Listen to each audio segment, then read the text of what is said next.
Өлшеулі өмір. Қамшының сабындай қайран тірлік, бір күні шартсынары әмбеге аян. Ия, өлім ертелі кеш әйтеуір бір есік қағары хақ. Бірақ ең өкініштісі ажал айтып келмейді. Бәрінен де қиыны жаныңа жақын адамды арамыздан мезгілсіз алып, қапияда қайғыдан қан жұттыратыны. Бірімізге асқартау әке, бірімізге адал жар, ардақты ата, енді бірімізге қимас бауыр болған. Асыл әкеміз Әбдіхалықов Асаумидинді да осыдан 1 жыл бұрын ажал оғы өз нысанасын алып, келместің кемесіне мінді де кете барды. Саналы ғұмырын ғылым жолына сарп еткен әкеміздің сара жолы, дара болмысы көптің жадында сайрап қалды. Әкеміз Әбдіхалықов Асаумидин 1946 жылы Шымкент облысы Ленгір ауданы Георгиевка селосында дүниеге келген. 1964 жылы Түлкібас ауданы Ванновка селосындағы орта мектепті үздік бітіріп, Шымкент қаласындағы Қазақ химия технология институтының инженер-механик мамандығына оқуға қабылданды.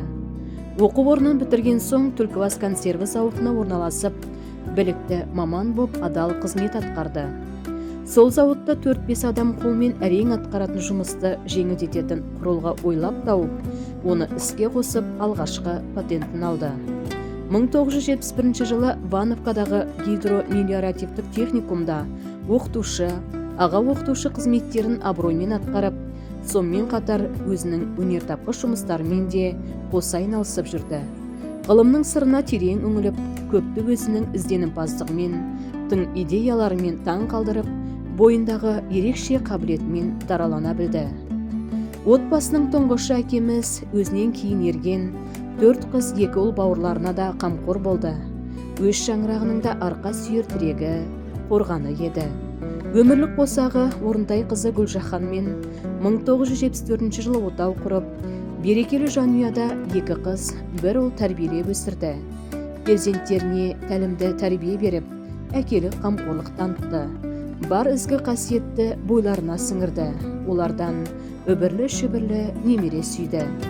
Зейнет жасына дейін аталған оқу орны қазіргі Түлкібас агробизнес және туризм колледжінде оқытушылықпен қатар шәкірттерін ғылым жолына баулады.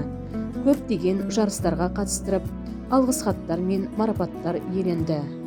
Республикалық бірнеше байқаулар мен конкурстарда жеңімпаз атанып, үздіксіз ізденудің нәтижесінде өнертапқыштық 13 ғылыми инновациялық патентін алды.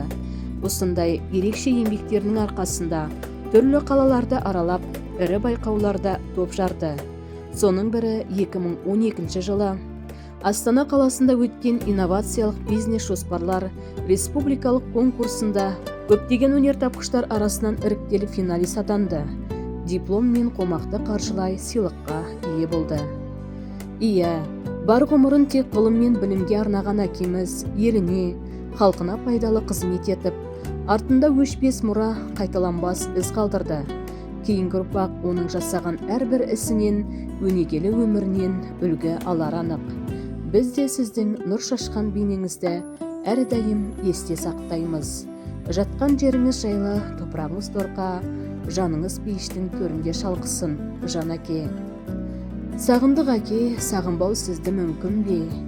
Жаралы жүрек сағыныш сезім тегінде. Ұрпақтарың әлі де сені іздейді. Жай тапсын орның арулап пейіш төрінде.